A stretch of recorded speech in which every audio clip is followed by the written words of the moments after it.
Hola, buenas tardes. Muchas gracias por venir. Pensaba que íbamos a estar nosotros solos, pero así que se agradece mucho en esta tarde lluviosa ver a caras conocidas y no tanto, ¿no? Eh, Gracias por acompañarnos a esta segunda mesa redonda que tiene lugar a propósito del cuarto ciclo de arte y medio ambiente que cada año celebra Aguas de Alicante. Gracias, Cristina, gracias a Aguas por permitirnos colaborar desde el Colegio de Arquitectos con esta iniciativa, ya que nos hemos propuesto ir más allá. Y esto es casi una apuesta, ¿no?, por acercar nuestro colectivo a la ciudadanía y también promocionar la arquitectura respetuosa con el medio ambiente y con su entorno. Hemos querido colaborar acompañando la exposición del fotógrafo Manuel Álvarez de Caves of Steel, de diferentes mesas redondas que giran en torno al papel de la arquitectura en la sostenibilidad presente y futuro de nuestras ciudades. The Caves of Steel es el nombre que el autor toma prestado de la obra de Isaac Asimov, cuyo objetivo es plasmar el dominio del ser humano sobre el paisaje a través de la urbanización. En palabras de Asimov, dice: no cabía duda, la ciudad era la culminación del dominio del hombre sobre el medio ambiente, no los viajes espaciales, no los 50 mundos colonizados, que ahora eran tan arrogantemente independientes, sino la ciudad. El fotógrafo en la exposición recapitula en esta exposición esta imponente huella humana sobre el terreno, a través de fotografías tomadas en Teherán, Hong Kong, Seúl y también de 3 ciudades de Levante, ¿no?, Benidorm, Torrevieja y Alicante. El pasado jueves tuvimos la suerte antes de la mesa redonda, que tuvo lugar en el Museo de Aguas de Alicante, tuvimos la oportunidad de recorrer junto a ti, ¿no?, mientras explicabas todas estas imágenes, bajo los pozos de Garrigós, ¿no?, estos pozos que están excavados en la roca, unos pozos cuya finalidad era al final albergar agua, ¿no? Luego no estaban pensados para ser visitados ni para ser observados, ¿no? Entonces me parecía muy pertinente este lugar, ¿no? Así como esa serie que nos explicabas, de estas fotografías que aparecían debajo de los puentes, de estos puentes del río Han, ¿no?, del río Han, de esta serie de espacios que no están previstos para ser fotografiados ni para ser vistos, ¿no? O quizás sí que están previstos, sí que no se pensó que se diseñaran, ¿no? Pero también podemos, quizá una mesa redonda, hablar sobre la belleza, ¿no?, de estos espacios. Como ponentes en esta mesa redonda tenemos el fotógrafo a Manuel Álvarez. Muchas gracias de nuevo por estar aquí con nosotros. Y ahora tengo la tarea de presentar a los 3 ponentes invitados, que presentarlos puede ser una tarea muy fácil o completamente imposible, porque si tuviéramos que hablar de cada uno de los logros de estas extraordinarias trayectorias, o nos tuvieran que explicar quiénes son cada uno y por qué están aquí, quizá realmente ocuparíamos toda la mesa redonda. Así que voy a ir por el camino más fácil y hablar sobre lo que tenéis en común, aparte de profesores, doctores arquitectos de la universidad. Es quizá, creo, es un fuerte compromiso con la continua investigación y divulgación de la arquitectura sostenible, que en definitiva es la arquitectura de calidad. Tenemos a Paco Martínez, doctor arquitecto por la Universidad Politécnica de Valencia, profesor del Departamento de Urbanismo de la Escuela de Valencia; Antonio Macià, doctor arquitecto por la Universidad Politécnica de Valencia y profesor de la Escuela Técnica de Alicante; Alfredo Payá, doctor arquitecto por la Universidad Politécnica de Valencia, profesor del Departamento de Proyectos de la Escuela de Alicante también, y amigo y maestro. De Madrid, perdón. Me vas a matar luego, ¿no? Vale, no, ya directamente. Bueno, pues agradeceros a todos vuestra presencia y otra vez gracias a todos por estar en este día tan lluvioso, pero también tan idóneo para hablar sobre el agua. Gracias. Paso a Aurora.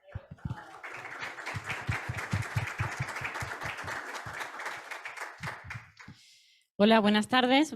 Muchas gracias, Sonia, y felicidades. Sonia es nuestra nueva vocal de cultura y este es el primer acto que presenta de muchos otros que nos esperan a lo largo de estos 3 años. Y bueno, muchas gracias a Alfredo, Antonio y a Francisco por aceptar nuestra invitación para participar en esta mesa redonda que surge a partir de la exposición de Manuel, como bien ha comentado Sonia. y por el que además quiero comenzar esta mesa redonda reflexionando sobre la relación de diferentes edificios, como por ejemplo las torres de Hong Kong con las de Benidorm, la Albufera, Torrevieja, entre muchas otras que forman tu obra y que, bueno, podrá visitarse en el Museo de Aguas de Alicante, concretamente en los Pozos de Garrigós, hasta el 15 de septiembre, pero que ahora podemos ver en esta presentación que va a hacer Manuel para contextualizar los temas que vamos a tratar. Así que, por favor, Manuel. De nada, bienvenidos a Hong Kong, porque esto parece Hong Kong. O sea, en Hong Kong es así, es en tiempo tropical, llueve y también rascacielos. Bueno, muchas gracias por la presentación, es un honor estar con todos vosotros. Y sí, pues una cosa que he disfrutado muchísimo a lo largo de 3 décadas ha sido fotografiar el desarrollo de ciudades por todo el mundo, sobre todo en Asia.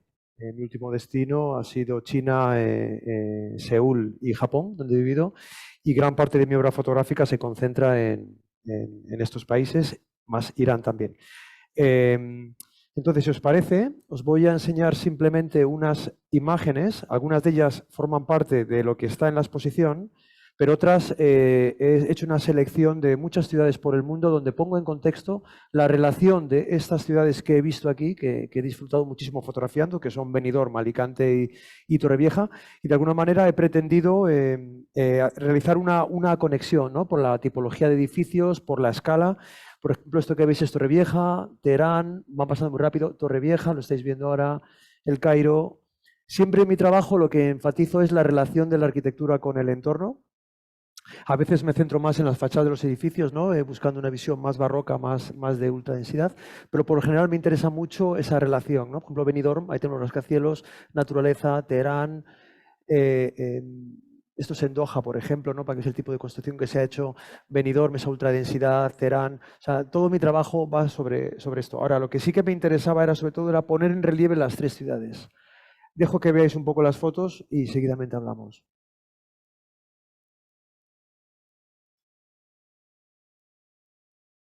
Podréis reconocer Alicante, por ejemplo, Beirut, Alicante, Teherán, la Albufera.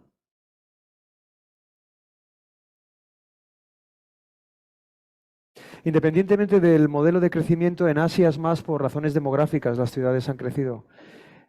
Aquí hablamos más, yo creo, que de una ciudad turística. O sea, Benidorm es una ciudad que tiene unos objetivos muy diferentes a lo que sería una ciudad como es la de Beijing, por ejemplo, ¿no?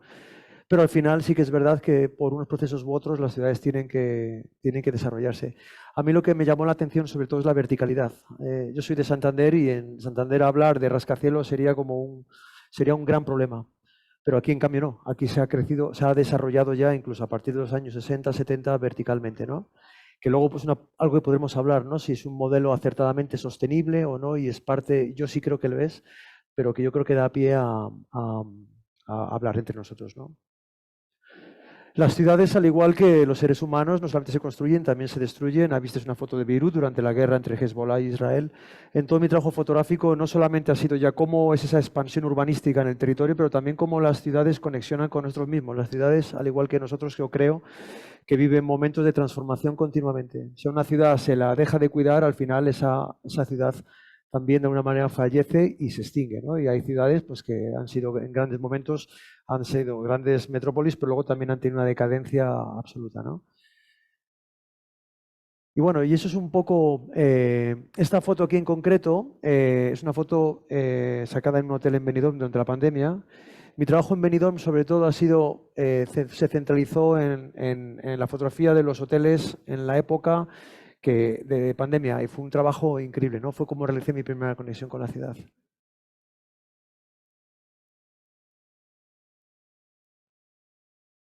Bueno, pues aquí termina la serie de fotos y bueno, seguramente que algunos tendréis curiosidad de dónde son, pero bueno, ahí está en la lista, son 30 ciudades, ha sido un trabajo increíble en mi vida haber estado fotografiándolas.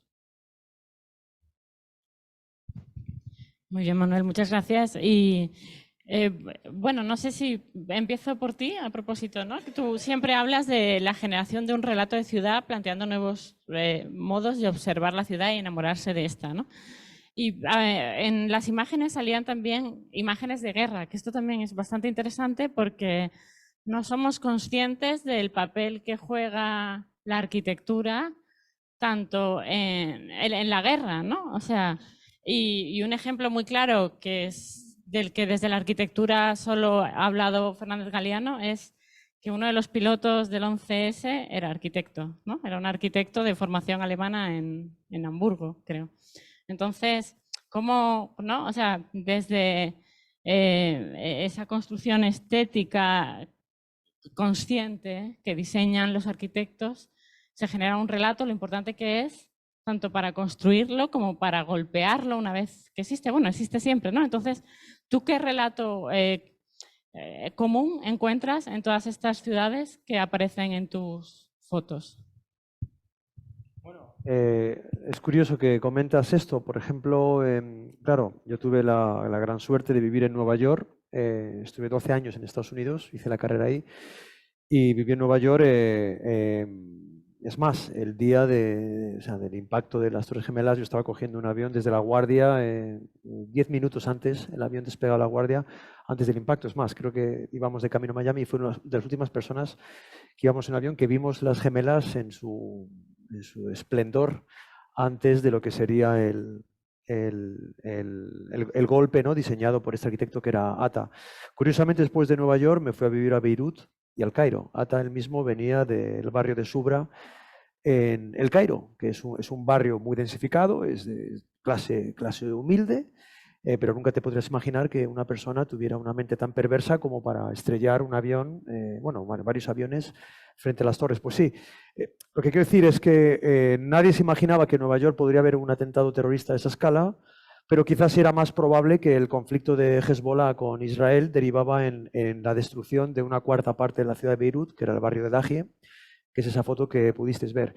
Entonces, lo que quiero decir es que yo, por lo que he visto, es verdad, he vivido en países muy conflictivos, he vivido, pues, he estado en Siria, conozco Libia muy bien, estuve en el Cairo durante toda la Revolución Árabe, Nueva York, en el momento de septiembre 11, pues hombre, cuando te mueves mucho por el mundo, de alguna manera, no solamente ves el desarrollo de las ciudades y el nacimiento, que es la parte la más bonita tal vez, ¿no?, cuando ves los edificios que salen del terreno, pero también te expones, uno mismo se expone a ver el otro lado, ¿no?, que es más la propia destrucción de las ciudades y encima en un caso como de un propio arquitecto.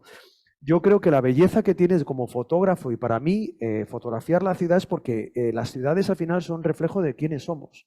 Y el ser humano tenemos una evolución en la vida desde un nacimiento hasta un fallecimiento, y creo que nosotros podemos percibir, buscando este tipo de narrativas, quizás más poéticas, quizás narrativas que a lo mejor el propio arquitecto a lo mejor tiene una visión más racionalista, ¿no?, más plástica del edificio, pero creo que esos edificios con el tiempo también se deterioran, también se van transformando, se regeneran, se destruyen, y creo que el labor del fotógrafo precisamente no es solamente plasmar esa parte más culminante como es el nacimiento, ¿no?, o cuando ya está una ciudad consolidada, pero también la parte que es más desagradable, que es la destrucción de la ciudad en sí. Genial. Entonces, bueno, yo te preguntaba también por el denominador común de todas esas ciudades, en cuanto al relato, si podrías decir. Bueno, todas ellas. Desde tu percepción como fotógrafo. Sí, al final todas las ciudades son exactamente iguales, o sea, todas. La manera que ves, cuando ves un edificio que ha sido destruido por un bombardeo, todos los edificios son exactamente iguales. Lo que son las crujías del edificio se van amontonando unas encima de otras, empiezan a aparecerse unas tartas, es así, y independientemente de dónde ves la destrucción del edificio, es exactamente lo mismo. Yo en esta serie lo que he conectado es más desde el nacimiento de la ciudad, lo que es la creación de ciudades, es que al final este paisaje de Benidorm se puede parecer perfectamente a una vista aérea de Hong Kong. Si vamos buscando la destrucción, al final la destrucción es exactamente igual, no hay tipologías diferentes, todos los edificios son exactamente iguales cuando son destruidos. Sí, lo que varía es el relato, ¿no? O sea, y por ende no son iguales. No sé qué opinas tú, Alfredo. Sí. Estaba pensando, en realidad, como el denominador común, o lo que, digamos, como lo que distingue de alguna forma los edificios en altura, ¿no?, sería como la manifestación más clara de la arquitectura como tal, que es la estructura, ¿no? O sea, como el esqueleto que arma, ¿no?, cualquier obra, ¿no? Es decir, podemos hablar como el gran sueño, ¿no?, de los arquitectos precisamente puede ser ese, en el sentido de construir una estructura, ¿no?, de una gran esbeltez y que muestra, digamos, como casi algo que tiene que ver también con nosotros, ¿no? O sea, como el esqueleto, ¿no?, lo que nos une, ¿no?, a todos, ¿no? Porque luego al final uno es pelirrojo, el otro tiene el pelo, no sé qué, entonces tiene las formas, no sé qué, uno es más orondo, el otro es más espigado, pero al fondo lo que nos une, ¿no?, como a todos, ¿no?, sería como ese esqueleto, ¿no?, ese esqueleto que conforma al ser humano, ¿no? Y de alguna manera yo creo que también es como esto que decía Oiza, ¿no? Es decir, las casas tienen que ser verticales, ¿no? Porque el hombre es vertical, ¿no? La arquitectura, ¿no?, como, por así decirlo, como como la aspiración máxima, ¿no?, es como construir una estructura, ¿no?, una estructura que es lo que hace, digamos, que ese sería ese denominador común que tú hablabas, ¿no?, como ese, que el relato para mí estaría ahí, ¿no? Aparte, digamos, la historia está llena desde la Torre de Babel, ¿no?, es decir, como esa aspiración siempre a llegar a las cimas, ¿no?, que tiene que ver también, yo veía estas fotos tuyas de las montañas y de la geografía, ¿no?, y de la arquitectura.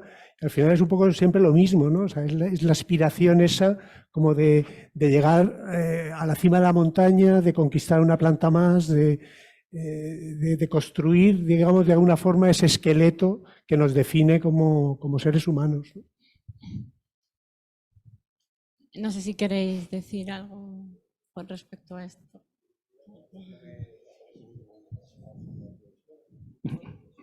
Anotar un poco, y es verdad que según la ciudad en la que uno vive o cuando viajas, hablando del relato, claro, es difícil. En algunas ciudades tiene un relato más obvio que otras. Por ejemplo, Beirut es una ciudad que por la propia destrucción, cuando uno viaja a la ciudad, uno no deja de emocionarse, porque es una ciudad que te conmueve. O sea, ves a los edificios con las grietas de la guerra, con los agujeros de las balas y todavía se sigue viendo. Entonces, claro, quieras que no, uno no deja de emocionarse en una ciudad como es Beirut. Por ejemplo, Benidorm es una ciudad que tiene un relato impactante.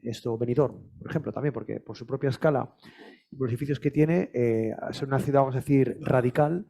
Tiene un relato también muy potente y que claramente resuena en los seres humanos. Pero en cambio hay otras ciudades que les cuesta mucho más generar ese relato, y yo creo que la arquitectura tiene un gran compromiso precisamente con esa capacidad de generar relato. La Albufereta claramente tiene un relato, las torres que se hicieron en el edificio del barco y los que están alrededor, hay un relato potente ahí, mientras que mejor te vas a zonas más estériles y es mucho más difícil encontrarle. A mí como fotógrafo me interesa investigar el relato, cuál es el relato de una ciudad. Y algunos sitios son mucho más fáciles que otro. Cuando tienes una orografía muy marcada de roca, de montaña, pues claro, es más fácil. Si te vas a una ciudad plana, por ejemplo, Madrid es una ciudad a veces difícil de fotografiar porque es demasiado racional, tiene una retícula muy marcada y a lo mejor cuesta sacarle un relato. Digo, desde el punto de vista de la fotografía. En cambio, Benidorm vienes o vas a la Albufereta y ves esas rocas bíblicas pegadas a los edificios y dices, eso ya, aquí me pierdo, aquí ya me quedo, ¿no? Es un poco volviendo a esa importancia. Yo creo que la fotografía tiene esa función de generar también ese, ¿no?, de colocar un poco ese relato en el ideario, en la mente, en la imaginación de la gente. Y hay una cuestión también, sí, perdona, Aurora, que también lo que comentaba Alfredo. Ese punto común de la estructura, el ir hacia arriba, ¿no?, y cómo eso se ha visto en distintas culturas, en distintos momentos, en distintas épocas tecnológicas, pero los relatos sí han ido cambiando, porque la intención de hacer una estructura que suba cada vez más alto en la época de la Torre de Babel, en la época egipcia, es diferente a la Edad Media, ¿no? Y cómo en las catedrales góticas iban hacia arriba con otras intenciones, ¿no? Y cómo ahora el edificio en altura va hacia arriba con otro camino diferente, con otro argumento diferente, ¿no? Que incluso ahora, actualmente, en la época contemporánea, en la ciudad contemporánea, tiene que ver con la sostenibilidad, ¿no? Y cómo ese nexo común a lo largo de toda la historia va cambiando de relato en función de cuáles son las circunstancias a las que se tiene que adaptar, ¿no? Pero sí se mantiene a lo largo de los años. Sí, y yo quería preguntar a Alfredo también por el modelo alicantino, ¿no? El ejemplo Benidorm con respecto a las otras ciudades en una era global. Bueno, yo soy un gran defensor de Benidorm. Me parece una ciudad fantástica, ¿no? Me parece como un modelo de ciudad. Y voy a contar una anécdota que he traído un proyecto un proyecto que hice hace muchos años, ¿no? Que tiene que ver con la ciudad de Benidorm y que surge a partir de, creo que le he dado, pero no ha pasado. ¿Me tengo que dar ahí? Bueno, que surge a partir de me cuentan una conversación, ¿no? De cómo se generó Benidorm. Benidorm, por lo visto, lo que llaman, no sé si será verdad, pero ahí me la contaron y parecía bastante creíble, ¿no? Que se reunían todos las fuerzas vivas, ¿no? Por así decirlo, de Benidorm, tenían una tertulia, ¿no? Que estaba el alcalde, el que luego fue alcalde, Pedro Zaragoza y tal, y lo que luego fueron los promotores de Benidorm, ¿no? Iban a un bar que había un camarero que era americano, ¿no? Entonces, este camarero les contaba, les decía, estamos hablando de los años 50, 40, 50 después de la guerra, ¿no? Y les decía, vosotros jamás seréis modernos hasta que no hagáis edificios en altura. Y se ve que aquella gente se quedó con la copla, ¿no? Y bueno, por supuesto, les enseñaba fotografías y tal, y no sé qué, ¿no? Y a partir de ahí, creo que se fraguó toda el modelo Benidorm, ¿no? Que luego tiene que ver con el turismo, tiene que ver con la llegada de todos los urbanistas. Sabéis que cuando se genera Benidorm interviene muchísima gente, intelectuales, Lefebvre, sociólogos, los arquitectos venían, es decir, se creó, digamos, es algo, es la historia como de un cierto empecinamiento por hacer algo, ¿no? Que yo creo que es lo que hace grandes a las ciudades, ¿no? Como Venecia, por ejemplo, ¿no? Que es una ciudad que es el empecinamiento de unos tíos que están ahí, que en el fango quieren hacer, en esa especie de marisma fangosa, quieren hacer una ciudad y la hacen, y por eso es tan bella, ¿no? Y yo creo que a Benidorm le pasa un poco lo mismo, ¿no? Bueno, a mí me gusta más Venecia que Benidorm, pero también diré que es como la historia de un empecinamiento, ¿no? De un grupo de gente, ¿no? Que tira para adelante, ¿no? Cuando el alcalde aquel abre la avenida aquella, nos había hecho una avenida así, toda la Comunidad Valenciana, yo creo, ¿no? Es decir, y se propone, ¿no? Como crecer en altura y hacer una ciudad densa, ¿no? Yo creo que es una gran idea, una ciudad sin periferia.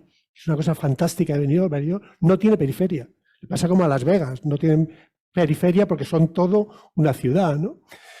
Que ahora se ha perdido un poco con todo el tema de Terra Mítica y toda la zona esa, ¿no? Pero realmente Benidorm estaba rodeado de bosques. O sea, es tan bonito por eso, ¿no? Tiene las montañas detrás. También hay que decir que se elige Benidorm porque es la mejor playa de la provincia, ¿no? Está protegida de los vientos de levante por Aitana, tiene un microclima. O sea, Benidorm es un microclima y por eso se dirige también, pero eso es de eso no me apetece hablar, ¿no? Entonces, bueno, de lo que sí me apetece hablar es de la gran aventura que es la ciudad de Benidorm. Entonces, bueno, a raíz de esto,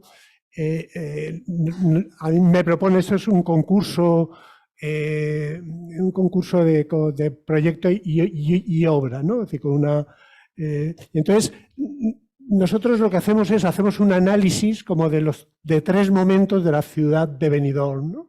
Que veis aquí como a la izquierda es el pueblo de Benidorm, ¿no? Que es un pueblo pequeñísimo de pescadores, que lo veis ahí arriba, ¿no? Luego el desarrollo de Benidorm, que es la ciudad moderna con los rascacielos hechos en manzanas, ¿no? Y lo que proponemos nosotros, que queda ahí como a la derecha, que es hacer una supermanzana y una supertorre. Es decir, lo que hacemos es una especie como de homotecia a la ciudad moderna, ¿no? Sería como la ciudad supermoderna o algo así, ¿no? Entonces, en un recinto de 600.000 metros cuadrados, hacemos un gran plano, que es ese ovoide que veis ahí, y una gran torre, ¿no? Esta es como la planta. Estamos hablando, o sea, la superficie de estos más o menos, para que os hagáis una idea, como lo que sería la dársena del puerto, ¿no? Toda la dársena del puerto entre la Bocana, la Esplanada, Panoramis y el Meliá, ¿no? Entonces se hace como un plano, que es un gran suelo, que tiene, bueno, montones de materiales. Se hace también una omotecia a la ciudad en el sentido de que todas las piscinas que tienen Benidorm en cada torre se llevan a esa gran macropiscina que es la Mancha Negra, ¿no? Esa que veis, ¿no? Y luego, digamos, en vez de hacer como torres, ¿no? O sea, como 10 o 20 torres y hacer parcelas, se hace una gran supermanzana rodeada de vegetación y se hace una gran torre que es esa forma así como una H rara, ¿no? Esto es todo el subsuelo que atraviesa las avenidas, pasan por debajo de esa gran supermanzana, ¿no? Y ahí abajo pues se producen pues montones de actividades, ¿no? De discotecas, salas de pistas de hielo, en fin, como todo un submundo, aparte de garajes, etcétera. O sea, como una super ciudad metida dentro de la ciudad, ¿no? Estas son unas imágenes de la maqueta. Veis, se hace como esta gran piscina, este gran plano, un gran edificio de servicios público que es como un gran toldo, ¿no? Para toda esa para todo ese plano, ¿no? Y una torre que es un conjunto de torres, ¿no?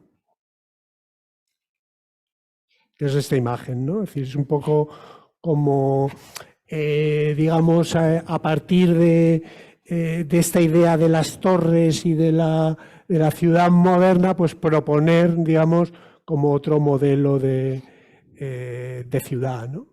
Es casi un complejo, ¿no? Lo que sí, propones. sí. Como Bueno, ciudad la construcción creo que eran 400.000 metros cuadrados de torre, o sea, que es una barbaridad, ¿no? O sea, es como... Lo que pasa es que, bueno, pues entendía que enganchaba bien con esta idea de los pioneros, ¿no? Es como decir, vamos a dar una vuelta de tuerca, ¿no? Y ahora ya vamos a sacar supermúsculo, ¿no? Y vamos a hacer ya como una torre de torres, ¿no? Por así decirlo, ¿no? Una ciudad dentro de la ciudad, ¿no? Sí. Pero vertical, sí. Y yo creo mucho en la ciudad vertical, o sea, a mí me interesa mucho, me parece que es como, o sea, vivir en una ciudad, vivir en un piso 80 es una cosa fantástica, ¿no? O sea, creo que es una experiencia, o sea, y disfrutar de una ciudad, porque, por ejemplo, en Benidorm pasa una cosa que es muy curiosa. Benidorm, se tiene la idea de que Benidorm es una muralla. Y es una idea equivocada, porque sí, la vemos desde el mar o la vemos desde la autopista y como lo ves en Escorzo ves un muro. Pero tú realmente cuando te pones en Benidorm, en el centro de Benidorm, hay muchísimo aire. O sea, las torres están distanciadas. O sea, hay aire fresco, por así decirlo, ¿no? Y yo creo que en las ciudades estas... yo que también he vivido en Estados Unidos y he vivido en ciudades densas y tal... A mí me parece una experiencia como ser humano, o sea, es como puede ser la experiencia de vivir en un pueblito, en una aldea, ¿no? Que también tiene su rollo, ¿no? La experiencia de o vivir en una ciudad como esta, que es una ciudad balneario, muy abierta al mar, en fin, es diferente, pero la idea de vivir en una ciudad densa, es una experiencia que te deshumaniza, humaniza, o sea, te hace sentirte muy libre, ¿no? Yo creo que hay una conexión muy importante entre la densidad y la libertad. Manuel hablaba también de bueno, esa circunstancia vecinal que se da en en lo vertical con respecto a la ciudad horizontal, ¿no? Sí, o sea, es muy interesante lo que has dicho ahora. Y es verdad, por ejemplo, en Asia, que sería un poco la hipérbole total, o sea, el ejemplo de Benidorm, pero llevado ya a la hipérbole absoluta es, yo creo que sería ahora mismo en China, probablemente las nuevas ciudades que están haciendo. Y sí que es verdad que hay un conflicto, pero que te genera una adrenalina increíble entre lo que es la individualidad y el colectivo. Es verdad que cuando eres extranjero, en realidad tú no perteneces, incluso te da una capa adicional porque tú no perteneces a esa sociedad. Pero los chinos o los coreanos son conscientes de su individualidad, pero saben que pertenecen a un colectivo. Entonces, claro, ahí hay un juego muy interesante, igual que la deshumanización y la humanización, claro, porque a veces, por eso en las películas de ciencia ficción, ¿no? Vemos esto y dirían, esto es una aberración, pero esto es la distopia y tal. Pero también es verdad que yo creo que ahí es donde está la parte más humana también, donde a veces también sentimos nuestro vacío existencial, también cuando vemos estas grandes colmenas, ¿no? Y que también tiene una lectura más distópica, que yo como fotógrafo también intento reflejarlo. O sea, que yo encuentro un doble juego. Yo creo que refleja muy bien, llevando al límite, tensionando nuestra propia existencia, ¿no? de quiénes somos. Y yo estoy totalmente de acuerdo contigo, que creo que la experiencia de vivir en grandes ciudades y en esta escala, a mí me ha parecido, es una experiencia completamente de adrenalina absoluta. Es más, ahora estoy en Madrid, vivo en el piso 11, en el centro Colón, y todavía por lo menos veo Madrid desde arriba, pero me genera un conflicto bajarme abajo y o sea, tengo que ver las ciudades desde arriba y vivir esa, ¿no? ese momento, ¿no? épico, ¿no? de conexión con el paisaje total y con los edificios, ¿no? Y no sé si querías contar algo más, Alfredo. No. Y una pregunta, ¿y el edificio de este proyecto cómo surgió? O sea, esto fue como una especulación. Fue un concurso. Entonces, ¿qué día tenemos de fecha para levantarlo? No, o sea, eso topó con un gran problema, que el suelo estaba repartido en varios propietarios. Entonces, claro, esta solución era como la que generaba, o sea, ahí cada uno quería tener como su parcela y su torre, ¿no? Entonces, no ganamos. No es un final feliz. Bueno, pero sí que pone también de manifiesto algo que es importante, ¿no? El hecho de que se trabaja todavía mucho la individualidad, ¿no? Porque si todas esas parcelas, todos esos propietarios, en vez de querer su parcela, su torre, etcétera, se ponen de acuerdo y trabajan, Claro, hubiera salido, una ¿no? comunidad, Claro. hacer una comunidad nueva, porque lo otro era como repetir la misma comunidad de al lado, ¿no? Y esto, bajo mi punto de vista, ¿no? Era como crear, ¿no? Como una nueva manera, ¿no? de vivir en Benidorm, ¿no? O sea, digamos, como disfrutando de un plano brutal, es decir, como realmente había una transformación, ¿no? de una cosa que a mí cada vez me interesa más. Debe ser la edad, ¿no? Probablemente, ¿no? Pero cada vez me interesa más la idea de la arquitectura vinculada a la experiencia, ¿no? A la experiencia y cómo cambia la experiencia de vivir en una torre cualquiera, bueno, cualquiera no, porque hay grandes torres en Benidorm, ¿eh? O sea, de vivir en una torre de Benidorm o vivir en ese artefacto super torre, ¿no? Donde había edificios dentro de esa torre, o sea, había edificios públicos dentro de esa torre, o sea, había espacios públicos dentro de esa torre, así que era como de repente como, yo qué sé, pues ir al médico en la torre, en la planta 60, ¿no? Por así decirlo, ¿no? O sea, era una transformación de la experiencia del habitar, ¿no? Es algo que, digamos, como me parece básico, ¿no? Para un arquitecto trabajar eso, ¿no? Y es un tipo de modelo de ciudad al que vamos también, ¿no? Como esto ya lo dijo Platón en la República, ¿no? Que el gobierno que funciona es el gobierno de unos pocos. Y parece que es un poco también lo que se viene buscando en este tipo de arquitectura de complejos, como que es otro ejemplo de arquitectura vertical, el complejo Vista Hermosa, ¿no? Donde hay un montón. La ciudad está en una burbuja en la que habitan, como si fuesen una gran ciudad, unos pocos, ¿no? Esto es quizás una idea. ¿Quizás vamos a ir? Pregunto, no lo sé. No lo sé, pero yo el complejo de Vista Hermosa en concreto, sí, está encendido, ¿eh? A ver, ahora sí. Vale, a ver, el complejo de Vista Hermosa en concreto, que me parece fantástico, es un espacio abierto. O sea, puede cualquiera entrar. No es un espacio que tenga su valla y que solo pueda usarse por los propietarios. O sea, en ese sentido es lo más democrático posible que se puede hacer, ¿no? Yo creo, lo que comentabais antes lo hemos comentado también al principio, de la propiedad del suelo, la potencia que tiene la propiedad del suelo y la dificultad de aglutinar y hacer una escala un poquito mayor para conseguir mejores beneficios, que eso ahora veremos que en otros modelos también ha pasado.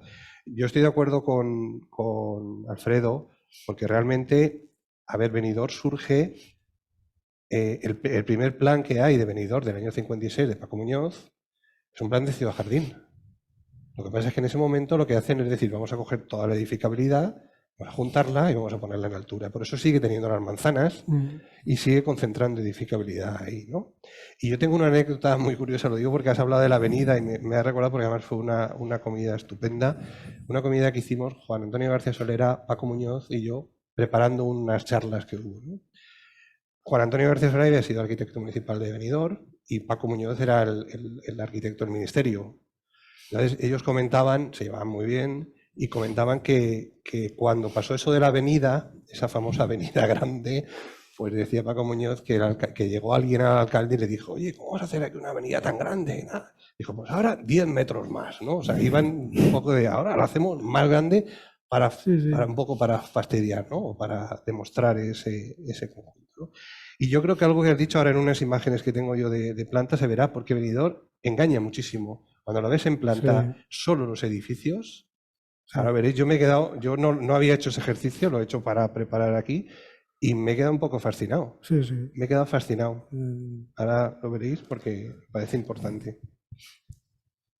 Bueno, y ahora quiero dar paso a Antonio, que me tiene muy intrigada por la imagen que ha traído. Sí, quería preguntarle acerca del modelo de densificación en altura con respecto a la expansión horizontal. Sí. Y los beneficios que tienen uno sobre otro, ¿no? Y me comentaba que esta mañana, casualmente... ¿Ha aparecido eso? ¿Ha aparecido esto? Sí. Ahí está, porque yo no tenía la intención de traer nada, no traer ninguna imagen, ninguna presentación ni nada. Pero esta mañana me he encontrado con esto, porque desde hace ya unos años, excepto en la época del COVID, hay un colegio aquí en Alicante que dentro de la asignatura de expresión gráfica, de dibujo, que ha dado una de las exalumnas de la Escuela de Alicante, Laura, bueno, pues a sus alumnas les habla de arquitectura, las chicas se van dibujando, van haciendo maquetas y de camino esta mañana a ver las maquetas que habían hecho y un poco hablar con ellas y ver qué pensaban sobre la arquitectura y la experiencia que habían tenido durante todo el curso, me he encontrado con eso, que no era el objetivo de la visita.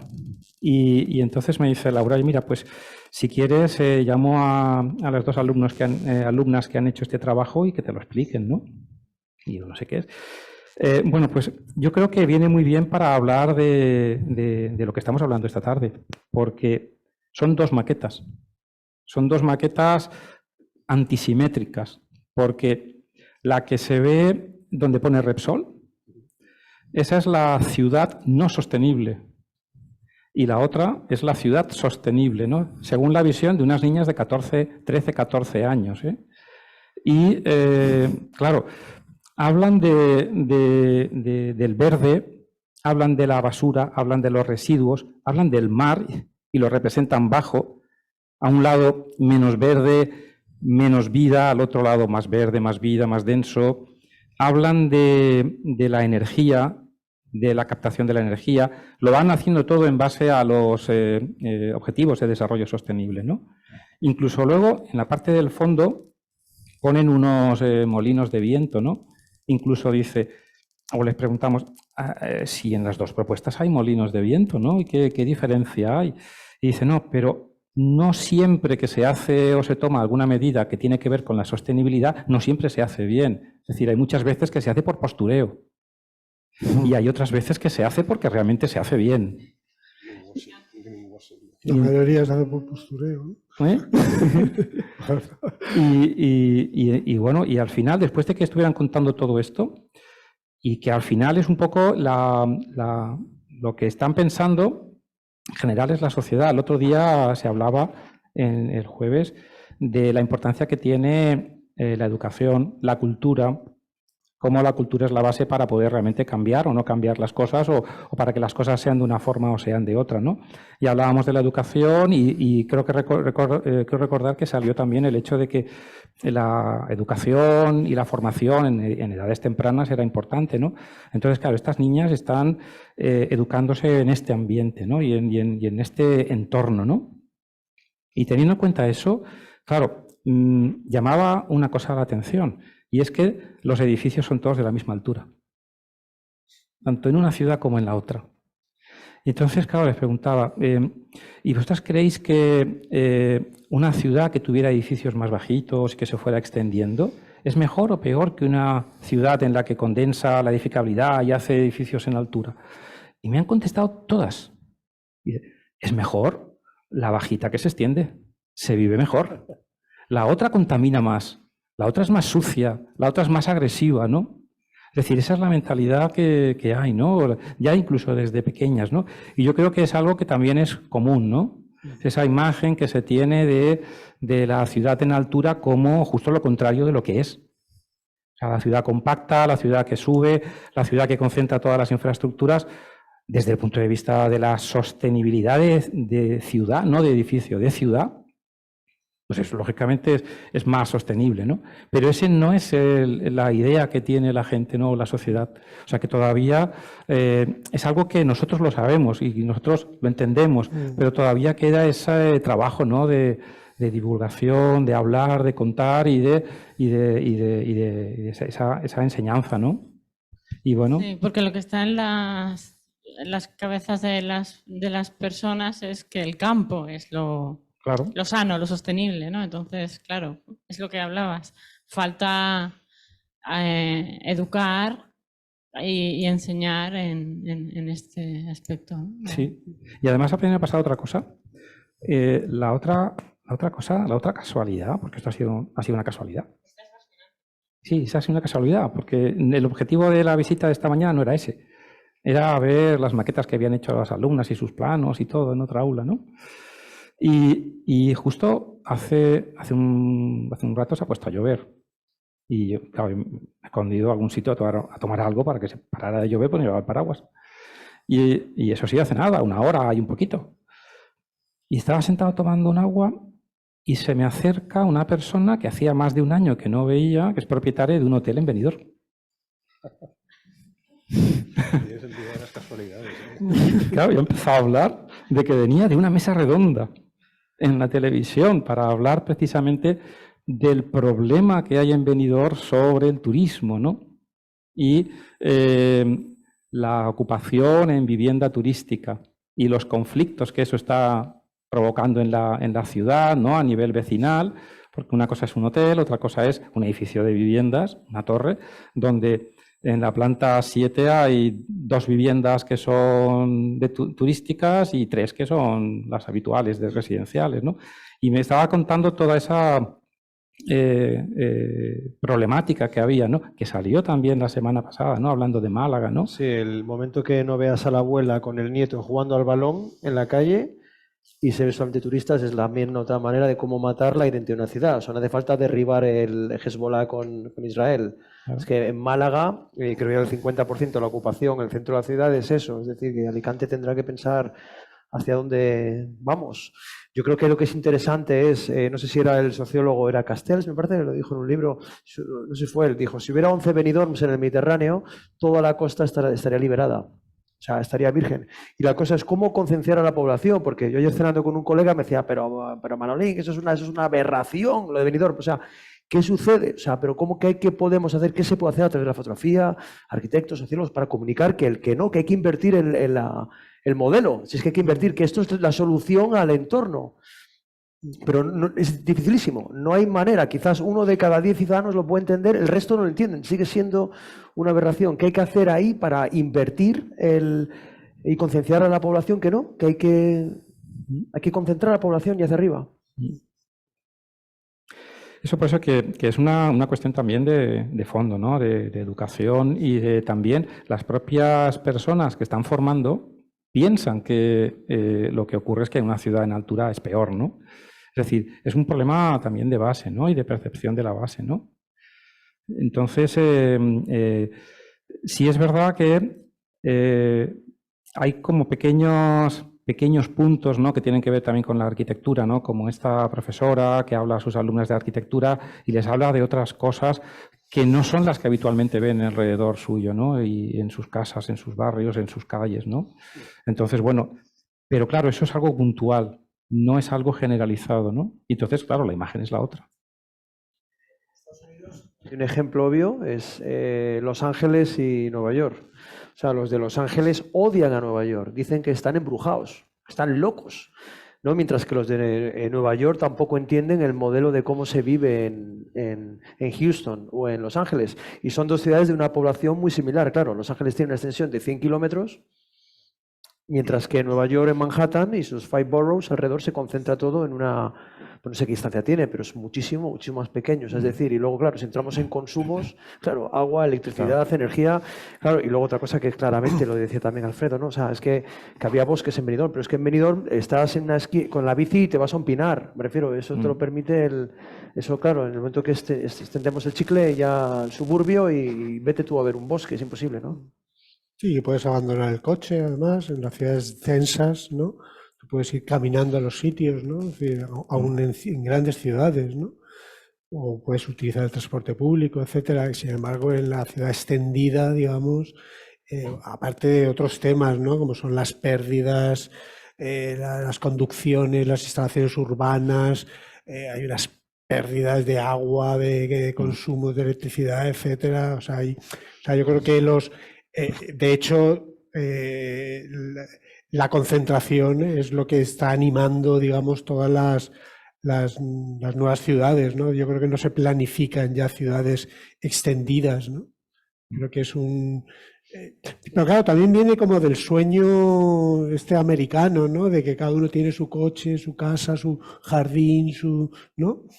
Y claro, todo eso está totalmente, ya creo que ha quedado totalmente obsoleto, ¿no? Creo que la concentración digamos, es un bien común, ¿no?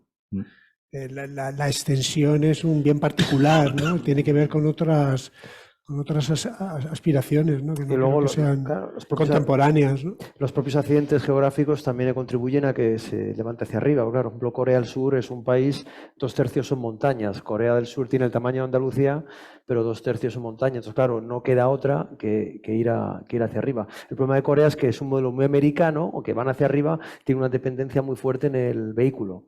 A mí particularmente me gustan las ciudades donde la propia ciudad penaliza al vehículo. En Hong Kong, un 10% de la población tiene coche. Creo que en Singapur es un 8%. Yo creo que el modelo hay que apretar, o sea, hacia arriba, espacios verdes, ¿no? Pero al mismo tiempo también penalizar al coche. Yo creo que sería el modelo ideal, ¿no?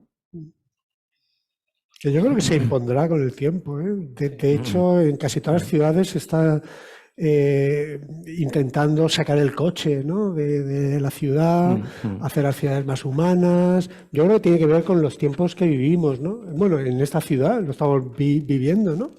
Hay cada vez más peatonalizaciones, hay cada vez más conquista, digamos, de la acera contra, digamos, el coche, ¿no? Yo siempre pongo el ejemplo de la calle Quintana. La calle Quintana, no sé si os acordáis, es una calle horrible, ¿no? O sea, con coches aparcados a los dos lados, una acera de 1 metro y tal. Y ahí simplemente han ensanchado un poco las aceras, han plantado 4 árboles y la calle esté fantástica. En fin, yo creo que de recuperar, y yo creo que eso es imparable, ¿eh? O sea, yo creo que eso, vamos, es imparable el hecho de humanizar las ciudades, ¿no? Porque además cada vez más gente vive en las ciudades, ¿no? Y hay que generar espacios públicos, ¿no? Para el viandante, ¿no? O sea, creo que esa es una tendencia que obviamente se impondrá, ¿no? Porque tiene toda la lógica y aparte también vamos a una ciudad, a a una sociedad donde vamos a tener más tiempo libre, donde el ocio va a tener como más peso en las ciudades y también se va a requerir de todos esos espacios públicos. O sea, que yo creo que hay como una serie de datos, ¿no?, que ya nos dicen que las ciudades del futuro van a ser ciudades más amables, ¿no? Yo por lo menos eso espero, ¿no? Y creo que ya hay bastantes ejemplos, ¿no? Pontevedra, todo peatonal. Sí. Ciudades también más verdes. Cuando hablo de verdes hablo más de cantidad de vegetación, que también influyen. Hace poco también estuvimos hablando de, aquí también en el entorno del colegio, de Casa Mediterránea, ¿no?, de la reforestación de las ciudades, ¿no?, de cómo enfocar desde 3 puntos de vista la reforestación de las ciudades, que no es cuestión de plantar solamente árboles, ¿no?, sino verlas desde un punto de vista de la ciudad, desde un punto de vista arquitectónico y también, sobre todo, enfocado a la gente, ¿no?, a los espacios más humanizados, ¿no?, de cómo trabajar con los espacios verdes en las ciudades, los espacios urbanos, en los edificios, fuera y dentro, y el uso de la madera dentro de lo que es la rehabilitación, ¿no? Son como 3 formas de reforestar las ciudades, ¿no? Y yo recuerdo que en aquel momento lo planteábamos o hablábamos podíamos hablar de muchos ejemplos en otras ciudades europeas o no europeas, ¿no? Pero que si realmente nos dábamos una vuelta por el entorno de la ciudad de Alicante, las ciudades que hay alrededor de Alicante, encontrábamos ejemplos realmente de ciudades reforestadas, ¿no? Y uno de los ejemplos como espacio urbano es la Universidad de Alicante. La Universidad de Alicante no es un campus donde hay unos edificios en el que entre los edificios hay algunos arbolitos, no, aquellos son un jardín con edificios. Sí, efectivamente. Y ese es un poco ese cambio, ese concepto de que también hay muchas veces que cuando algo se pone de moda, se banaliza, ¿no? Y entonces cuesta todavía más trabajo el romper esa banalización, ¿no? Pero en los ejemplos que tenemos como en la Universidad de Alicante o en la ciudad de Elche, ¿no? Bueno, pues ahí sí que podemos ver que en nuestro día a día cómo esa ocupación de la vegetación, esa recuperación de los metros cuadrados de terreno por parte de la vegetación, luego tiene unos efectos positivos en las ciudades, ¿no? Claro, pero fíjate, ahora que pones ese ejemplo, eso no sale solo. Claro. O sea, eso es fruto de una idea. Claro. O sea, cuando se hace el campus de Alicante, se hacen muchísimos campus en España. Yo recuerdo porque en aquella época visitaba muchos campus y veías que había mucha inversión en todos esos campus. Te ibas a Murcia y estaban haciendo edificios. Te ibas a Gran Canaria y estaban haciendo edificios en la universidad. Pero aquí es fruto de una idea previa a hacer los edificios, que es hacer un campus, ¿no? Entonces aquello, bueno, hay muchas teorías también, como todo, pero bueno, parece ser que hubo un rector, ¿no?, que viajó, se movió, se asesoró, ¿no?, y planificó el campus. Entonces tomaron, o sea, digamos, construyeron una idea, que es dejar todos los coches alrededor, hacer todo un campus peatonal y mucha vegetación y edificios, ¿no? Pero bueno, el urbanismo hay partes que son dudosas, ¿no? Y las plazas y tal, y no sé qué, pero la idea, ¿no?, Sí. de un jardín, eso no lo hizo nadie. Pues de hecho, este campus ha sido, digamos, valorado, ¿no?, precisamente por eso, porque invirtió a lo mejor lo mismo que en Murcia, Gran Canaria o Valladolid, pero lo hizo con una idea previa, ¿no?, que es lo que yo siempre digo, que hay que tener un plan, ¿no? Antes que nada hay que tener un plan, ¿no? Pero no un plan general, y mantenerlo, un plan. Y mantenerlo, o sea, no solamente un plan para arrancar, sí, y empecinarse, o sea, y decir, esto tiene que ser así. Y uno de repente dice que se meten no se pueden meter los coches, ¿no? O sea, los coches quedan aquí, ¿no? Entonces, eso es, digamos, ser consecuente con una idea y apostar por ella. Apostar por ella y llevarla hasta el final, ¿no? Pero ese plan, como dice Antonio, se puede implementar, aunque no exista. En el caso de la Politécnica de Valencia es el ejemplo paradigmático. La Politécnica de Valencia, cuando yo entré, era un MATLAB donde todos los peatones estábamos arriba y todo lo de abajo era un gran parking. Sí. Ahora, en la actualidad, ¿qué es? Se han quitado todos los coches, se ha hecho el anillo perimetral, se han hecho los apartamentos. Se ha hecho más contemporáneo. Se ha copiado el modelo gran anillo, gran macromanzana, donde yo voy pinchando perimetralmente y dentro tengo lo de gripar. Sí, planto árboles y tal. Todo eso es recomendable. Todo eso es reconvertible. Yo creo que hay una cosa que juega a nuestro favor en todo lo que estamos diciendo, que es el concepto de infraestructura verde, que desde el planeamiento ya se ha impuesto. Y yo creo que eso es muy importante, porque eso supone dejar de pensar en los verdes, como las plazas, los paseos, para entenderlo como una infraestructura, como si fuera una infraestructura eléctrica, como una infraestructura de agua, es decir, como una red que conecta los espacios. Porque de nada me sirve tener 25 plazas si no las consigo interconectar. Y eso ya se había producido en Estados Unidos, en Boston, en los planes de Boston, de Olmsted, etcétera, que eran los grandes parques, los grandes sistemas de parques.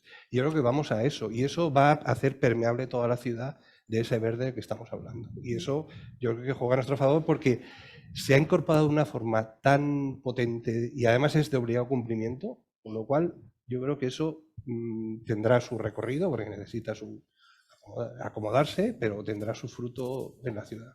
Y que no se altere, es decir, que es eso, que uno se empecine y hay una idea potente, hay una idea fuerte, hay que seguir, ¿no? Es como la ciudad de Benidorm. La ciudad de Benidorm parte de una idea muy potente y se continúa. Porque también hay otras zonas de la provincia de Alicante que arrancan con los mismos planteamientos o parecidos y luego frenan, ¿no? Y van cambiando, ¿no? Pero Benidorm sí que es verdad que se dan todas las circunstancias para que se apueste y se siga avanzando hasta el día de hoy, ¿no? Torrevieja, por ejemplo, ¿no? Es como... Es la antítesis. Está entre... Claro, Torrevieja, por ejemplo, es un ejemplo, un modelo contrario que está contrario. degradadísimo. O sea, Torrevieja, ahora mismo las urbanizaciones de Torrevieja, vamos, hay muchas que son chabolas ya. Y sin embargo, en Benidorm se mantiene, o sea, digamos que los edificios se mantienen, ¿no? Porque tienen, digamos, más posibilidades, ¿no? Precisamente por su propia constitución, ¿no? Y bueno, a mí me gustaría, Paco, que nos hablases sobre las ventajas a nivel, desde el punto de vista del urbanismo, los beneficios de la densificación en altura. Bien, a ver, yo voy a desvelar, voy a hacer spoiler, yo también creo que la ciudad en altura es mejor, ¿vale? No creo que descubra nada, pero sí que me gustaría un poco retomar porque realmente el modelo de baja densidad es un modelo pervertido, ¿no? Y de ese modelo se han sacado muchas cosas a lo largo de la historia. Entonces, fijaos, el modelo originalmente sale como un modelo no de crecimiento de la ciudad, sino es lo contrario, es decir, cuando empiezan en Inglaterra, en 1898, Howard plantea los crecimientos de la ciudad, el modelo de ciudad-jardín. Lo que intenta es luchar contra ese Londres lleno de industria y con esos crecimientos en mancha de aceite que se están produciendo. Entonces plantea modelos de descentralización. Es decir, vamos a hacer ciudades nuevas, alejadas, con 30.000 habitantes, que después nos sirvan para articular todo el territorio. ¿Vale? Ese modelo después se importa a Estados Unidos, o se exporta a Estados Unidos. Estados Unidos le incorpora el coche.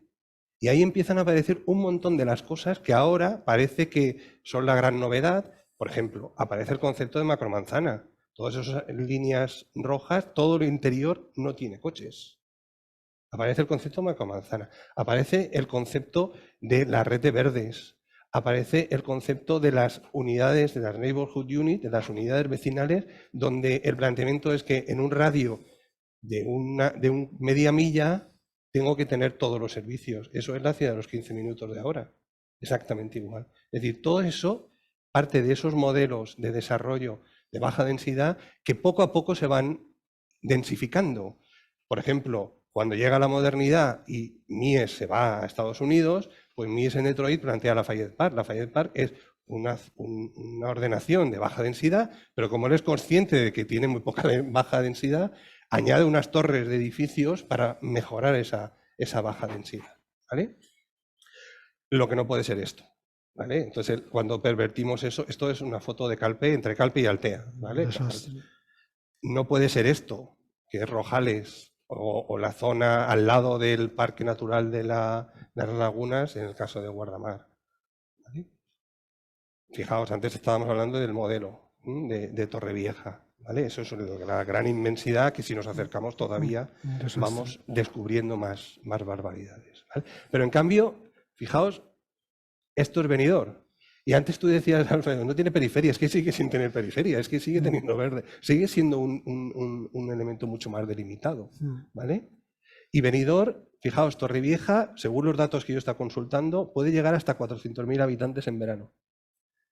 Pero Benidorm también, en mucha menos superficie de terreno. Más incluso, ¿no? Creo. Sí, sí. Tengo entendido. Y estos planos, que es lo que yo digo, que quizá a lo mejor en la pantalla grande se ven mejor, fijaos, estos son los planos del catastro, es decir, es un plano hecho con el catastro de Alicante y de Benidorm. Los centros históricos, la densidad de los centros históricos se ve muy claramente, ¿vale? Si comparamos la playa de Levante con San Juan, Cabo Las Huertas y San Juan, son modelos muy parecidos, pero fijaos que hay muy poco edificio ahí.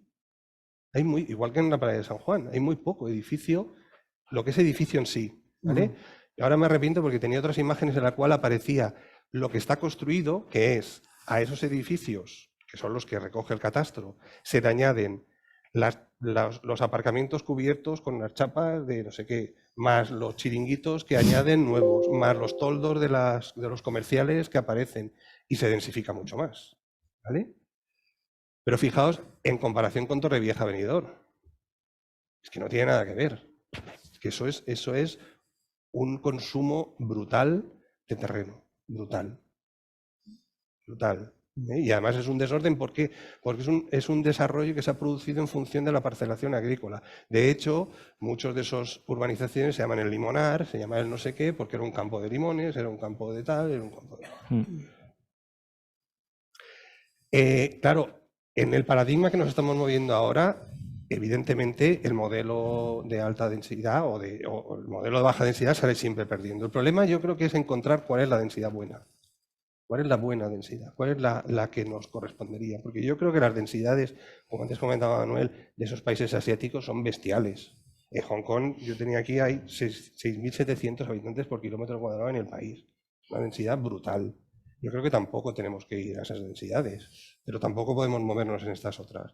Esto es un estudio que se hizo hace unos años en el cual se cuantificaba los costes económicos y sociales de la dispersión, es decir, cuánto cuesta al erario público, es decir, cuánto nos cuesta a todos, y cuánto cuesta al privado.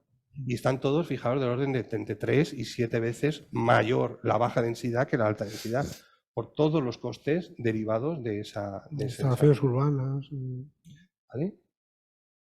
Bien, luego yo tenía anotado también el tema del carbono cero, o de un poco de, no sé si me lo vas a preguntar ya, lo tenía aquí enganchado, pero lo que quieras. Sí, era otra de las preguntas, ¿no? La necesidad de rehabilitación de los edificios ya existentes, estamos hablando de ciudades verticales, sí, pero muchas de ellas necesitan un cambio para realmente... Sí. Tener ese carácter sostenible al que fácilmente pueden llegar a ser. Claro, a ver, yo creo que ahora, dentro de la disciplina, algo que comentaba Alfredo antes, el crecimiento cero parece que ya es algo necesario, indiscutible, ¿no? Entonces, lo que tenemos es que darle una oportunidad a la ciudad para reconstruirse desde dentro de ella. Y eso, que es algo necesario, ¿vale?, no es algo nuevo tampoco, porque fijaos, esas son imágenes, antes hablábamos de las guerras y las destrucciones, pues la imagen del Barbican, que supongo que conoceréis, pues claro, el Barbican es un centro cultural de viviendas brutal en Londres que se reconstruye después de los bombardeos de la Segunda Guerra Mundial, ¿vale?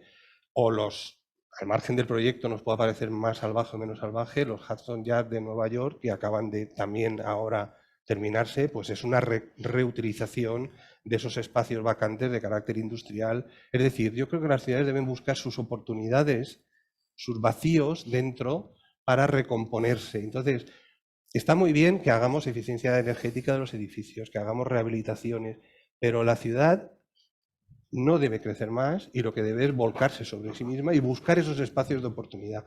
En el caso de Alicante los hay también, y yo creo que es importante que reflexionemos sobre esos espacios, ¿no? Hay ejemplos paradigmáticos en España, es decir, la actuación de Bilbao. Bilbao no es el Guggenheim. Bilbao, el Guggenheim es una pieza más dentro de un proceso que era todo este desarrollo de la ría que lleva 30 años y que ha transformado radicalmente un espacio absolutamente abandonado y en desuso en un espacio de una calidad brutal en este momento. O, por ejemplo, las operaciones que ha hecho Barcelona. Barcelona es el paradigma de reconstruirse dentro de sí misma. Barcelona, Cerdá hace el ensanche en 1859 para 100 años. Y, vale, ahí os lo dejo. Durante 100 años vais a ir creciendo. En 1888 aparece la Exposición Universal, que consiste en una exposición de carácter universal, como las expos que hay ahora, que lo que hacen es la ciudadela antigua militar, la desmontan para montar un parque, un recinto de la exposición, que después se convertirá en parque y que en la actualidad es donde está el Parlamento catalán. En el año 29 aparece la Exposición Internacional. Se arreglan todo el entorno de la feria de muestras, todo el entorno de la Plaza de España, pabellón de Mies, etcétera, etcétera, y todo eso que eran barracas y eran espacios degradados se recomponen. Se construyen edificios, el Palacio de Montjuïc arriba, etcétera, que luego se completan con la Olimpiada, se completan con todos los edificios deportivos que hacen de arriba, y ya en las Olimpiadas pues acaban de cerrar toda la parte de la playa del Poblenou, que era un espacio absolutamente industrial, con contenedores que llegaban al borde de la playa y que se transforma. Es decir, Barcelona ha sabido muy bien buscar sus huecos y sus espacios deteriorados para darle la vuelta e ir configurando ciudad. Yo creo que esa es la forma de proceder en la actualidad. No tiene sentido que sigamos creciendo. Lo que hay que reflexionar sobre qué espacios son los espacios que tenemos vacantes y ver cómo podemos actualizarlos y ponerlos al día. Y luego, respecto de los nuevos usos que se están ahora introduciendo, pues fijaos, en los nuevos barrios que se están haciendo, sobre todo en el norte de Europa, que son estos ejemplos que se reconocen pues, como ecobarrios, como barrios sostenibles, depende del nombre que se le quiera dar, lo que hay es una atención brutal a todo el sistema, digamos, sostenible. Es decir, no es solo un tema de eficiencia energética, es decir, hay una producción de energía renovable, hay un uso de transporte suave, hay una gestión sostenible del agua, hay una gestión de los residuos, hay una ecoconstrucción, comentaba antes Antonio, de madera, de utilizar una serie de elementos mucho más de la zona también.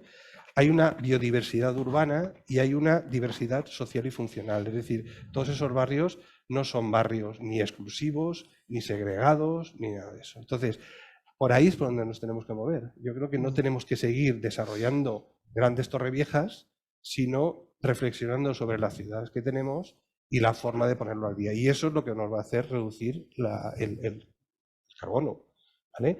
Que te tiene que complementar con la pequeña escala de los edificios, etcétera, etcétera, ¿vale? Pero es necesario que pensemos en la ciudad en unos términos mucho más potentes desde dentro de la ciudad, porque es lo que nos va a dar las oportunidades. No sé si podríais dar algún ejemplo de este tipo de modelos de ciudad más contemporáneo que está sucediendo actualmente en Alicante. O sea, algunas áreas de Alicante, incluyendo la provincia, que os parezca que están a la altura. Yo creo que el problema de Alicante es que Alicante no tiene modelo. Entonces, no tiene plan. No tiene plan, no tiene modelo. O sea, que es lo que decía antes, es decir, no es que no tenga plan general, es que no tiene un plan, como ciudad. No. O sea, no quiere ser, de momento no quiere ser nada. Sí.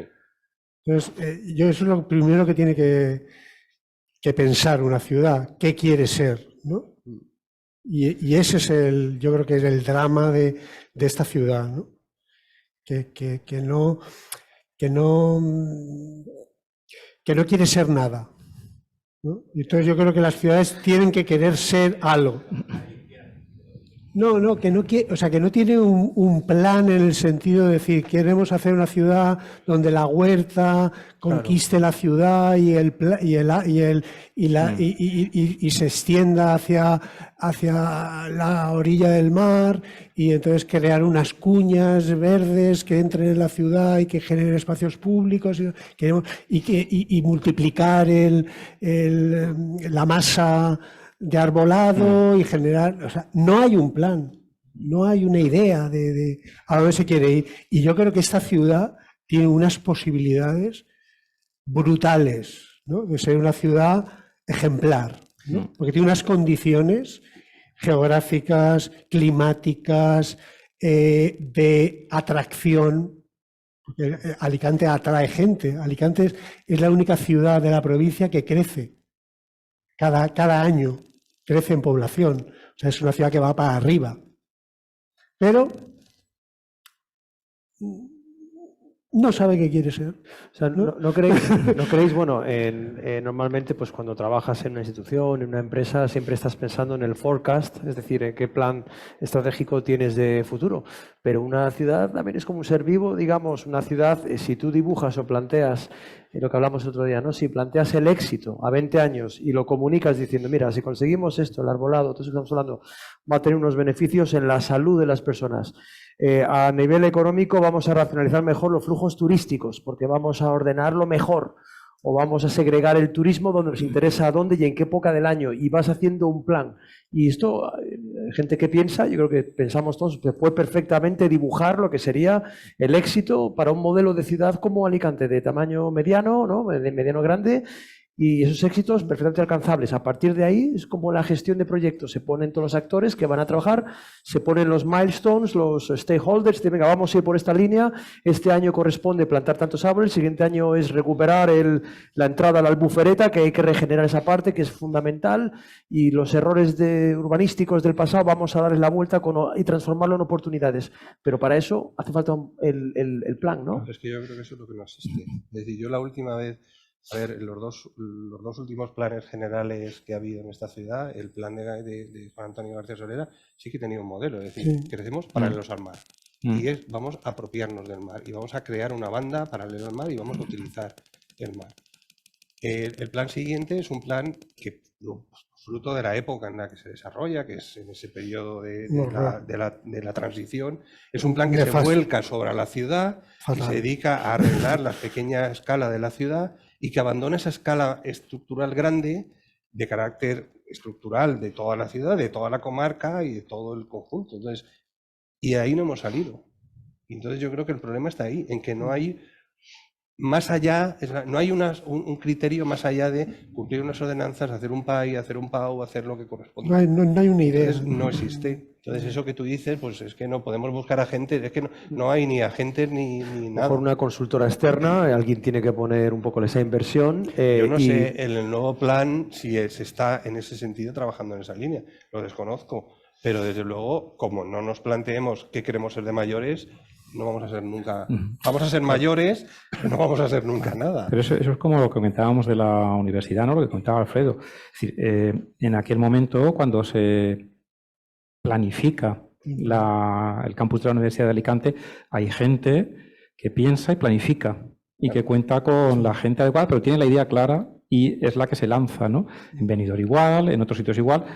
Sí es verdad que en Alicante no. Claro. No está ese equipo o esas personas o esa cabeza que vaya lanzando, ¿no? El cambio, ¿no? A ver, hay un problema que es el de siempre y es que los tiempos de la ciudad son absolutamente diferentes a los tiempos políticos, al ritmo, digamos. O sea, necesitamos un recorrido muy largo para que la ciudad se consolide en una línea y sea sostenible, se mantenga en ese tiempo. Y eso no se ha producido. En otras ciudades se ha producido. En Valencia, por ejemplo, ha habido un cambio radical también. Y también estuvo en unos periodos críticos. Y luego en otras ciudades, pues hablábamos de Pontevedra, pues Pontevedra lo mismo. Es decir, vamos a intervenir y vamos a plantearnos peatonalizar la ciudad. Cartagena. O Benidorm. Sí, pero hay muchos ejemplos. Málaga, por ejemplo, es una ciudad que ha hecho las cosas bien, ha hecho los deberes, ha tenido el ejemplo de Valencia, Alicante, un alcalde que ha pensado más allá de tal. Pero yo creo que eso sería relativamente fácil, ¿no? O sea, si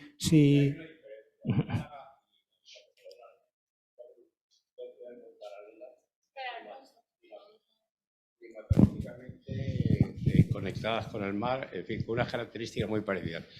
En Málaga la gente quiere a su ciudad y en Alicante nadie quiere a su ciudad. Es que ahí es donde está la cuestión. Esa planificación no existe porque es que nadie la quiere. Es que los malagueños... Yo prefiero ser optimista. Pero bueno, yo he vivido muchas experiencias... Estando de acuerdo con lo que dices, pero creo que Que siempre hay una oportunidad es que eso para... se nota, es que eso se nota mucho. O Sí, sea, es vas a verdad. Málaga y la gente quiere su ciudad, quiere su territorio, lo mantiene, lo quiere. Aquí nadie quiere nada. Es como una especie de asepsia total, ¿no? Bueno, eso Sí. es lo que yo siento y experimento, y he experimentado y vivido, ¿eh?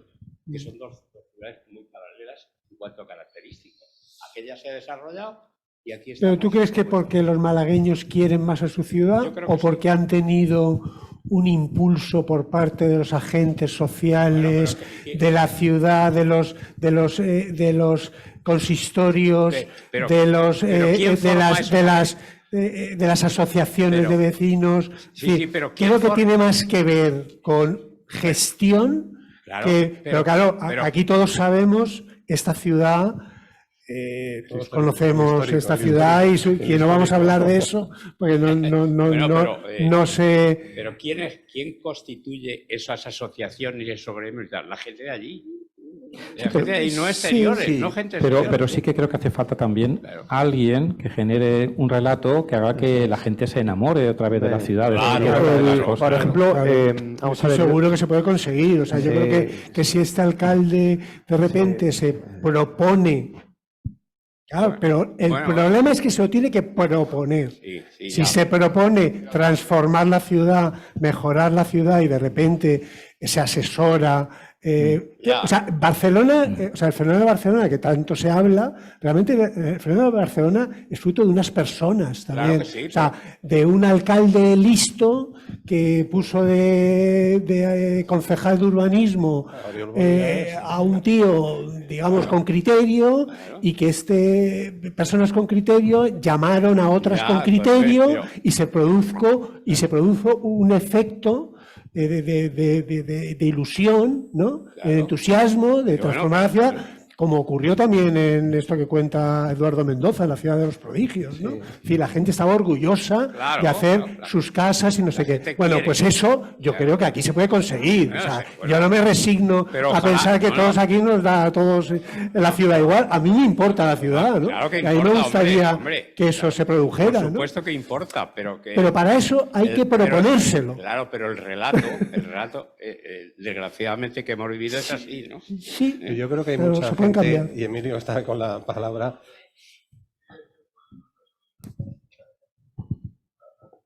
Dice, la ciudad y los momentos políticos son otros. Pero fíjate qué casualidad. Habéis dicho, dos ciudades con idea, con plan. Y apoyo lo que estaba diciendo Alfredo. Pontevedra y... Sobre todo Pontevedra y Málaga, perdón, que nos parecíamos mucho, ¿no? Es decir, qué casualidad. ¿Cuántas legislaturas tiene el mismo político? Sí, en Málaga. 4, Sí, 20 en años. Málaga, 20 Es años. Claro, decir, porque- Pontevedra hemos porque lo hacen bien. estado, nos lo han estado contando. Es decir, lo que vemos ahora no era el resultado. Es decir, al final esto que está diciendo Alfonso, la gente lo va comprando, lo va viendo. Cuando ha habido una buena gestión, cuando ha habido una idea. Málaga tiene un alcalde y un asesor, que es un arquitecto. No es una casualidad. Es decir, al principio, pero ante todo había un plan. Y estoy contigo, es una gestión. Y la gente a lo mejor se ha ido ilusionando conforme ha habido esa idea y se ha ido Claro, desarrollando. claro. Nos contaban Pontevedra. Pontevedra ahora uno llega, no hay una señalética, la movilidad como es, que uno no se le ocurre estar más que entrar, bajar, dejar la compra, irse. Sí. Y no hay ninguna señal y no hay nada de regulación. Eso no se ha conseguido en 4 años. Se ha conseguido a base de concienciar a la gente durante muchos años. Pero son dos coincidencias, ¿no? Es decir, Sí. muchos años de un mismo alcalde, muchas legislaturas y muy bien asesorado. Y sobre todo, una idea. Una idea que ha sabido gestionar y desarrollar. Y eso es lo que falta en definitiva. Sí, lo que pasa es que tampoco es necesario que sea el mismo alcalde. No. No le vamos a dar 20 años No, más a Barcala. No me malinterpretes. Pero, Digo, no, que es no. una casualidad, pero ante todo yo creo que No. lo principal es que había una idea de dónde quería ir. Sí, pero esa misma idea, por ejemplo, en el caso de Vitoria, es similar. Y ahí se han ido alternando gobiernos. Pero plantearon una idea y además es una idea que ha ido evolucionando con el tiempo. Es decir, Vitoria en un momento determinado dijo, señores, vamos a comprar los espacios agrícolas del perímetro de la ciudad para hacer un gran parque lineal que la ate. Y poco a poco fueron comprando esos suelos y ahora tienen todo el anillo de Vitoria. Y el siguiente salto es, y ahora vamos a meter el anillo dentro de la ciudad. Y ahora están con otras historias de ir incorporando para que la gente del centro pueda salir y en 10 minutos esté en un espacio absolutamente natural. Y ahí han pasado distintos gobiernos. El problema es que hay que sentarse todos pactar un modelo de hacia dónde queremos ir y decir, señores, gobierne quien gobierne, vamos a ello. Y ya está. Porque ese lo hacemos nuestro. Y entonces, en el momento, yo estoy con Alfredo, en el momento en que eso se asuma como el hecho que va a ocurrir, todos a empujar y todo el mundo empujará. Lo que pasa, porque en Alicante hay un montón de actividades y de grupos culturales, sociales, etcétera, que están a favor de todo eso. El problema es que no hay ninguna cabeza, no hay ningún orden. Y entonces todos nos movemos, cada uno, pues el colegio se mueve con sus cosas, el otro se mueve con sus cosas, y cada uno va empujando, pero perdiendo un montón de esfuerzos, un montón de energía y sin resultado.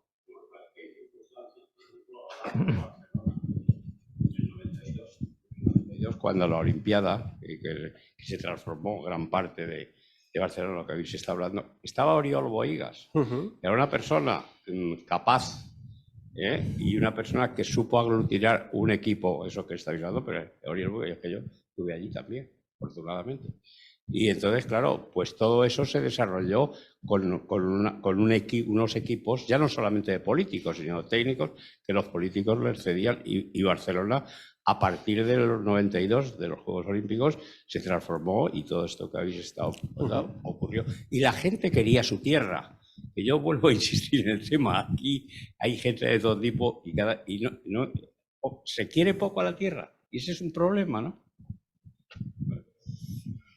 Claro, mucha gente que viene de fuera, que le importa ir a tomar el sol, pero Barcelona también es una ciudad de aluvión. Barcelona también es una ciudad de aluvión. Sí, pero claro, pero ha ocurrido. Pero eso es bueno, o sea, pero atraer es bueno, antes, porque puedes crecer, o sea, puedes hacer cosas. Pero ¿no? hay una sostenibilidad. Yo creo que en el caso de Alicante está soterrado, está tapado porque no ha habido desde hace muchísimos años alguien que coja una bandera y diga vamos por aquí y todos empujamos. Sí, esperemos, mala suerte. Esperemos que ocurra. Bueno, menos mal que está el mar todavía y el clima. A ver, tenemos el mar. O sea, Alicante es una ciudad privilegiada, la presencia del mar, el clima y los espacios naturales que tenemos. O sea, la infraestructura verde y la infraestructura azul, que son los dos términos que se manejan ahora, son brutales y el potencial es brutal, pero seguimos sin explotarlo. Podría haber sido la mejor, o podrá ser la mejor ciudad del Mediterráneo, con diferencia. Bueno, yo lo que veo, no soy de Alicante, pero de viajar, y yo el potencial que le veo, yo Málaga recuerdo en los años 90, en inglés se llamaba, era un shithole. O sea, Málaga, tú te ibas al centro de Málaga y era una ciudad que querías huir de ahí. O sea, la transformación de los últimos 20 años, 30 años es algo alucinante, claro. Pero coincide que apostaron, por ejemplo, por crear un festival de Málaga con unos recursos en el área de cine. Y los museos. Brutales, han traído empresas tecnológicas, canalizaron bien el turismo, me refiero, han hecho una serie de cosas que lo bueno yo creo es que Alicante está en una posición de realmente ver el modelo de Málaga. En algunas cosas también han fallado, porque Málaga, por ejemplo, no han regulado bien el tema del Airbnb, ¿vale? Entonces, claro, la población del centro de la ciudad se está yendo a vivir a las afueras, la gente mayor, los nietos ya les alquilan los pisos, es decir, que es un modelo, pero atención, también hay cosas que empiezan a ser un poco señales de alarma. A mí la impresión que me da desde mis recorridos fotográficos por Alicante, comparativamente con Málaga en otras épocas, es que Alicante está en una situación, momento gominola, o sea, está en ese mejor momento porque tiene un punto de partida buenísimo, es una ciudad que tiene absolutamente todo, o sea, es una ciudad que mira al mar, por ejemplo, Valencia es otro planteamiento, es una ciudad que da espaldas al mar, pero es una ciudad orgánica, con historia, mira al mar, es que tiene el clima, lo tiene todo, tiene el tamaño, tiene la conectividad, tiene la gastronomía, lo tiene todo. O sea, es el momento idóneo a ver cómo se puede hacer, de proponer el gran plan. Quizás que alguien haga ese éxito y dije, mira, si llegamos aquí nos va a derivar tantos beneficios a toda la población y que la gente se conciencie y que sobre todo los líderes. Yo creo que Málaga es un caso porque el alcalde era un gran líder. En La Coruña, por ejemplo, que era Vázquez, me parece también, hizo un trabajo fundamental también para la ciudad de La Coruña. O sea, es decir, esos son personas, y los gallegos tampoco quieren mucho sus ciudades, pero también aborrecen a veces mismo su propia ciudad, ¿no? Y La Coruña es una ciudad también de muchas torres, se concentra mucho hacia arriba verticalmente y la gente lo aborrece, pero cada vez más la van amando porque los propios líderes han sido capaces de demostrar que son capaces de... Málaga está en otra fase ya, ¿no? O sea, está en una fase posterior. O sea, ya resuelve esos problemas que tenía hace 20 años, que puede ser No, quizá no tanto como Alicante ahora, ¿no? Pero ya lo resuelve, sube, ahora se está encontrando con otros problemas, ¿no? Sí, Que también tiene que resolver, ¿no? Pero Alicante todavía tiene que resurgir, ¿no? Y todavía tiene que despegar, ¿no? Pero no aumentar de población. No necesita aumentar de población. Está bien con los que tiene, lo que pasa es que hay que acomodarla y mejorarla y convertirla en una ciudad habitable. Sí, todavía queda, falta por despegar, falta ese rector todavía que a nivel de ciudad, ¿no? Habrá que llamar. A quien estuvo en aquel momento. Sí. No sé si alguien más quiere decir algo. Si no, ahora nos lo decimos íntimamente. Hay una cosa que antes se lo comentaba Manuel. La semana pasada comentaste que una de las formas de visitar las ciudades era con el transporte público, con el tranvía, ¿no? Y que esa componente que tenía casi de cine, ¿no? Cinematográfico, ¿no? Claro, todo el ver la ciudad en movimiento, ¿no? Y antes te comentaba que días después me han hablado de lo que tú comentaste, ¿no? Y han sido precisamente esta mañana las mismas niñas.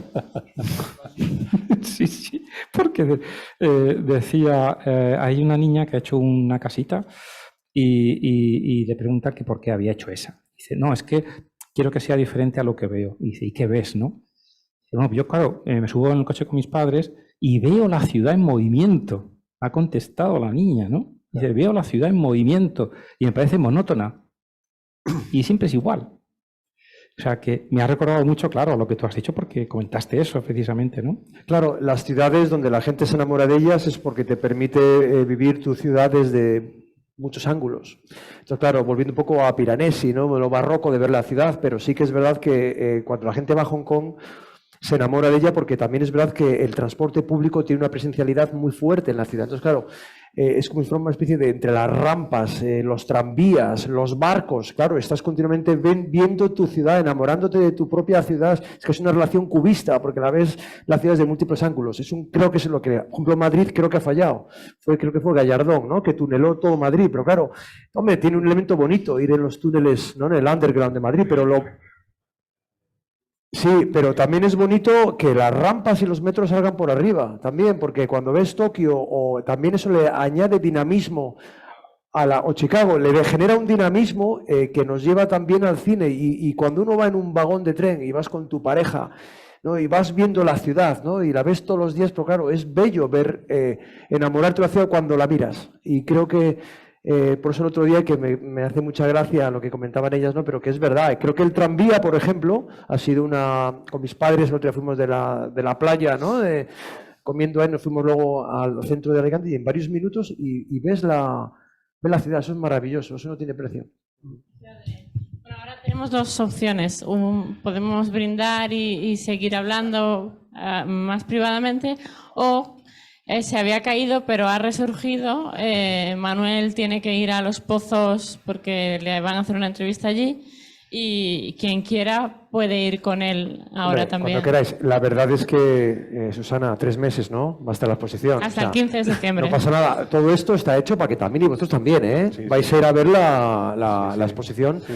Porque además la belleza de esto, que es una pequeña reflexión también, que claro, toda la arquitectura convive con la roca. A mí lo que me alucina de Alicante, esta ciudad, es que tenéis la orografía que tiene es alucinante. O sea, rocas son bíblicas.